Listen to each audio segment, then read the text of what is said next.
So, good afternoon. My name is Melanie Moreno, and joining me here today is Kendra Pinedo. So, Kendra, where did you grow up? I grew up in Pomona, California, so this city is my home. I was born and raised here. What's your cultural background? So my family is from Mexico. My dad was born in Michoacan and my mom was born in Jalisco.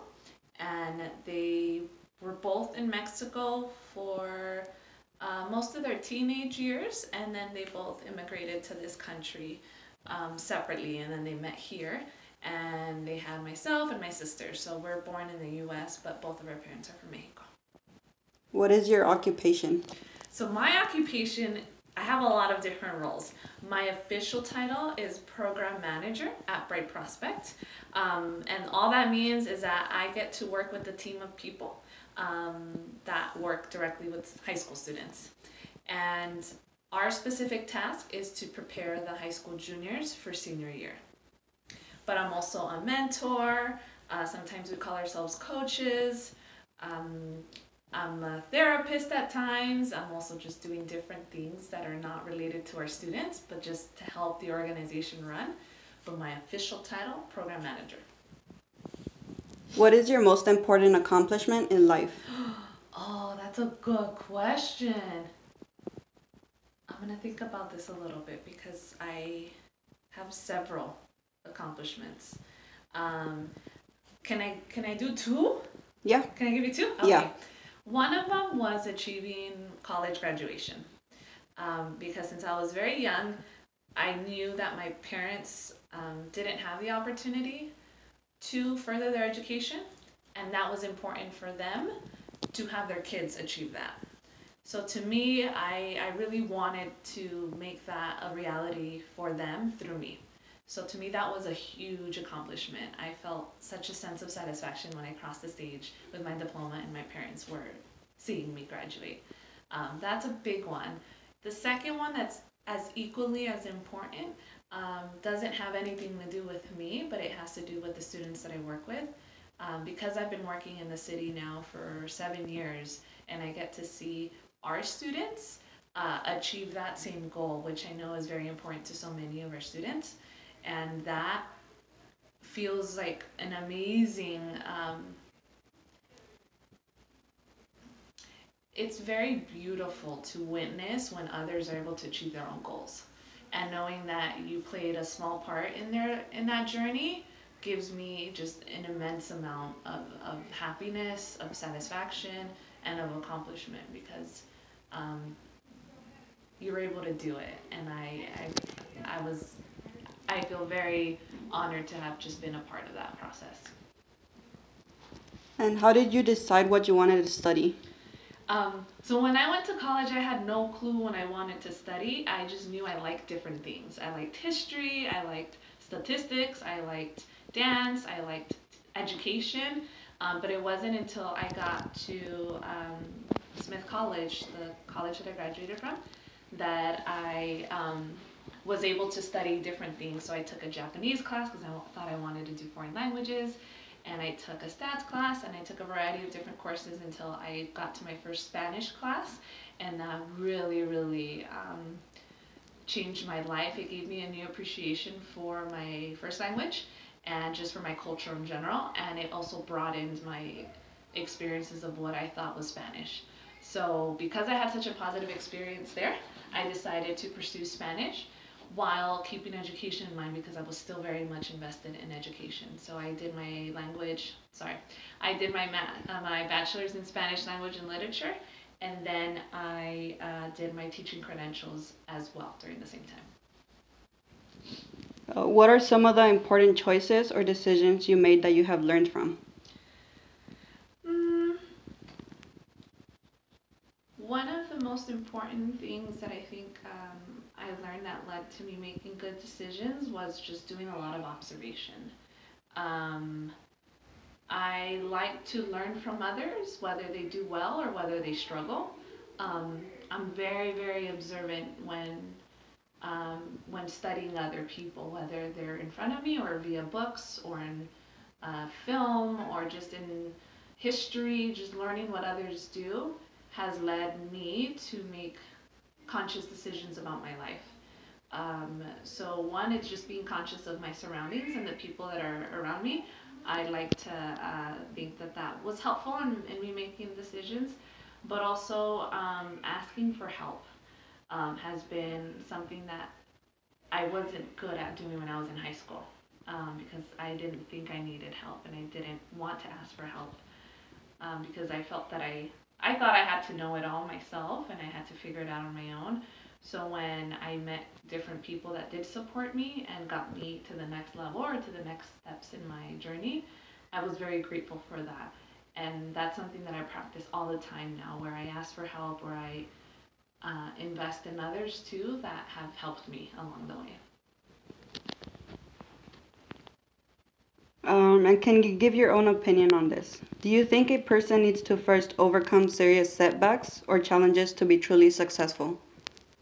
I think it helps um, to know what it means to fail, because there's a different type of growth that takes place when you do fail and you hit challenges. Um, and I always like to tell our students that when you get new teeth, it hurts, right? A tooth just doesn't grow um, um, without it bursting through stuff to get to where it needs to be at. And it's painful at times, right? Like your wisdom teeth, when they're trying to come out and they're messing with the other teeth, it's like, whoa, whoa, whoa. So I think that definitely is important in growth and being successful. Is it necessary? I can't say, because I don't know everyone's story, and there's some people out there that are very successful that maybe haven't had to go through challenges, or they're just different types of challenges. But I think it is very, very helpful. What are some of the biggest changes you've seen in your lifetime? Oh gosh, I've seen a huge shift in this city. Overall, I've seen a lot of shift in mindsets of what people in Pomona are capable of, which makes me very, very proud. Whether it's its reputation or the downtown area, um, or even just the families that live here, I truly believe that this city has elevated itself in many different ways and in many different areas, to be a city that's valuable, to be a city that's important and significant to the rest of the county and the rest of the state. So that's been one of the things that I've noticed that that has been positive. There's been other negative things like in the political landscape, um, and things that haven't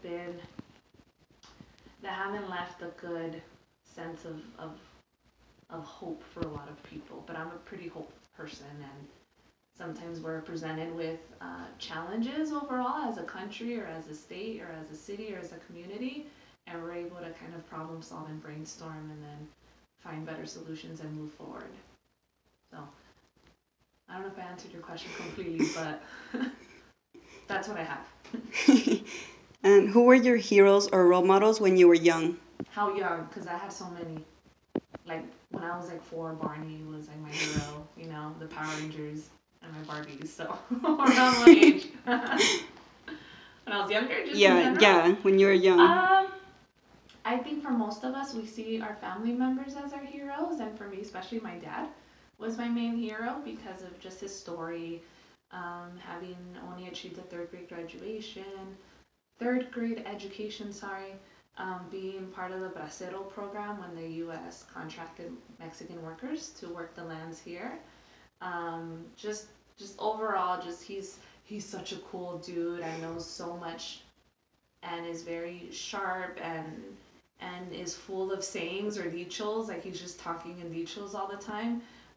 To me, he still is and will always be my main hero in life. But I've also had other mentors and people that I've looked up to, whether I've interacted with them or just because they're famous, that I look up to them, like Abraham Lincoln, Frida Kahlo, Tim Sandoval has been one of my mentors for a long time.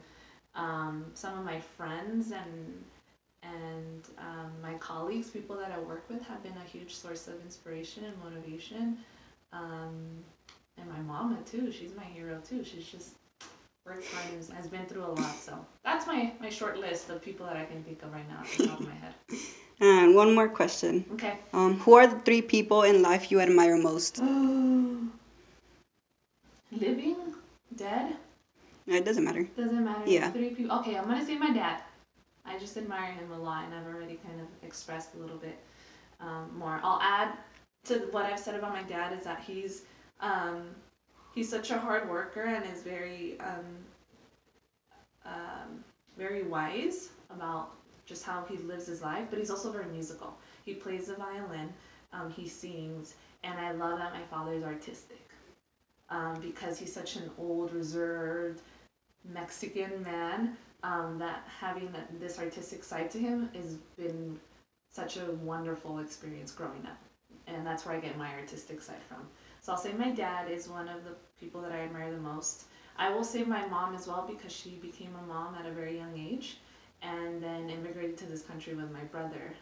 And what she went through at 16, being such a young mom, has been something that is incredibly tough to hear when I hear her story and how she struggled so much coming to this country and just growing up alongside with my brother, her son.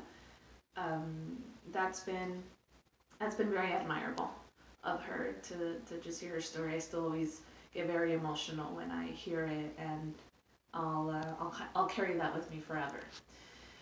And then the third person I admire the most, oh gosh, this is so tough because there's so many people out there, and I want to include everyone, but I'll just say our students. Like the students that I work with that I see on the daily or that I've seen in the past and have gone through college and are buying homes, getting married, continuing their school, working, trying to find work, all of that, I admire the heck out of them.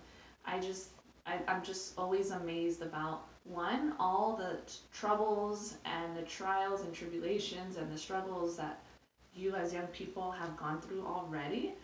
To me, it's astonishing how much you've had to deal with at such a young age, and yet persevering and being resilient and bouncing back and continuing to live a life and have goals.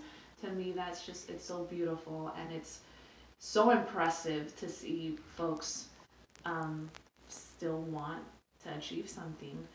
So I admire the heck out of our students and their families because although they've had challenges, they somehow figure it out, they move forward, and they carry on.